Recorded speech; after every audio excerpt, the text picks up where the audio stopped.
maybe we can read a little bit, if you would, from the moment that the souls in purgatory decide to start climbing. Because I know that's, in some ways, if you're thinking about like where does that shift happen right over the line, surely that's an important point, right? I mean, am I onto something there?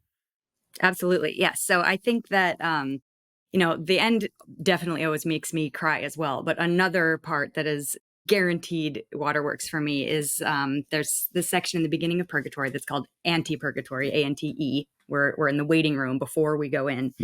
And there's just this crushingly beautiful section that I'll read in English. I have my trusty Durling and Martinez translation. Can we here, actually, which before people we, ask. before we Sure. launch into that, let's talk about the translation. Because Okay, great. in the episodes before you came on, I read from a few different versions. I read from Mandelbaum and Esselin, but I said, like, I'm gonna ask Catherine to bring her translation on too. And then it turns out I emailed Catherine about it. And she's like, there is but one translation. Like there is one ring to rule them all.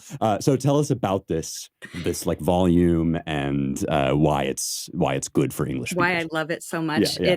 I have to disclose a bias. It's the first one that I read. And so it was assigned to me. I read this as a master's student, and it's kind of the maternal language for me, my native tongue, as far as Dante translations are concerned. But I've now read a lot of them.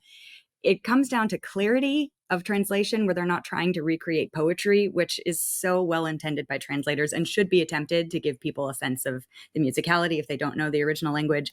But there's no edition that has better notes, like just the way that it's laid out in the text, that it's endnotes at the end of every canto, big, explanatory sort of essays at the very end. It makes it really easy to say, like, oh, he's referencing which muse and why is that important? Or he's referencing, which little part of canon law, should I be interpreting this as a poetic image, or is he really just telling me about something that his neighbor did? And you can quickly flip from the text to the notes really easily in these.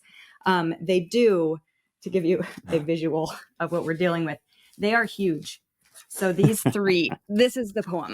Oh my gosh. If you're not watching on YouTube, Catherine is holding up like the giant door stopper, each one a door stopper, and together some kind of massive page. And I never travel without these. And every time they get checked at TSA, because they can't see what it is in the x-ray. And so I have to like thumb through it for them and be like, this is my epic poem that I'm never without. But just for comparison, so that's the version with the notes. And then a friend recently gave me this 1880s copy that's just the Italian text, just the text of the poem. Wow. This is it. So we're not dealing with a long poem. We're dealing with a dense poem. And it gets unwieldy, when we start adding in all of those notes that are critical to the reading, but make the book itself look very scary to approach. Yeah, this is like a cracker. Catherine is now holding up about a cracker-sized book, like, a saltine. And I'm exaggerating only a little bit. It's really, you could put it in your book bag really easily.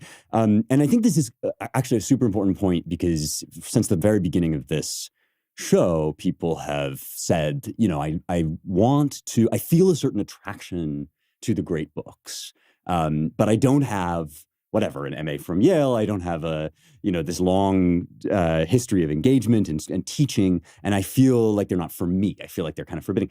And one thing that I noticed about this book in particular is not only is the work itself not huge in terms of space, but the canti, the individual books of each canticle are really short. So you could do one a week, and that, all those notes that sort of spiral out from that's almost like a literary or, physical book representation of the kinds of conversations you might have with people that you read it with, right? These kind of like each line might raise these issues. So that's, I'm reading from my Kindle edition now of the Durling Martinez, but I'm definitely going to go buy those on Amazon in physical form as well. But okay, so it's now just nice to have them in your house. Totally. It feels good to have them near. And it feels good, I bet, to explain to the TSA agent that the reason you look like a terrorist is because, in fact, you're These a are just giant books, and yes, I needed to carry them all on. It's weaponized knowledge. Yes, exactly. Yeah. Awesome. Okay, so we have this moment, Antipurgatory, from Latin ante, before, not like the opposite of purgatory, but the moment right before. Yes. And please now, read to us the passage where they decide to go in.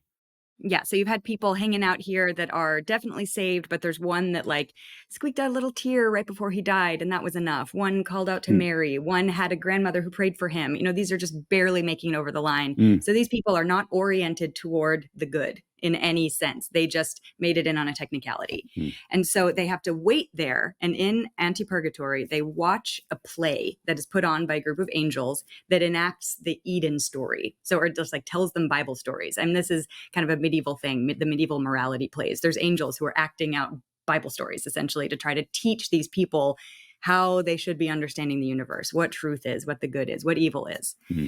And so people hang out there for years, hundreds of years, tens of thousands of years, until finally somebody will decide they're ready to start climbing and start purging their sins and transforming into the people they need to be to, join the company of heaven. So we have one such incident here. This is in the very beginning of Canto 8. It says, "It was already the hour that turns back the desire of seafarers and softens their hearts on the day that they have said farewell to their sweet friends." So this is twilight, a beautiful twilight scene. "The hour that pierces the new pilgrim with love, if he hears a bell far off that seems to mourn the dying day." We have nostalgia, these bells that remind us of home. "When I began to empty out my hearing and gaze at one of the souls, risen to its feet, who with its hand asked all to listen. It joined and raised both palms, sending its gaze toward the east, as if to say to God, 'I care for nothing else.'" Jeez. That's so good. It's so good. Oh my gosh. Yeah. It is, but look at how gentle and how subtle that is. All he's doing is turning his gaze toward the east. And that, where the sun comes from. And we have, we as Bible readers, of Christ, the morning star. And it is, he does make this gesture as if to say, he's not even speaking. He's not making a confession. He's not declaring to anybody else. He's not making a covenant. He's just putting his gaze in the right place. It's very profound, that the simplicity of that gesture, when Dante has made so much throughout his career of language and the places where language breaks down, right? I mean, it must have something to do with that this is something you can't actually put into words, or is best put into gesture. Yes, absolutely. And if you are going to use words, it better be poetry, because that's the only kind of language that can really hold this, so it's critical. Yeah. So go on. Yeah. So this is, to me, this is a critical moment, because you have this moment of beauty after, we've just come through a lot of very violent scenes, for most of Inferno, especially the end. And all of a sudden we're in this like peaceful stars, twilight, grassy meadows, kind of very protected space.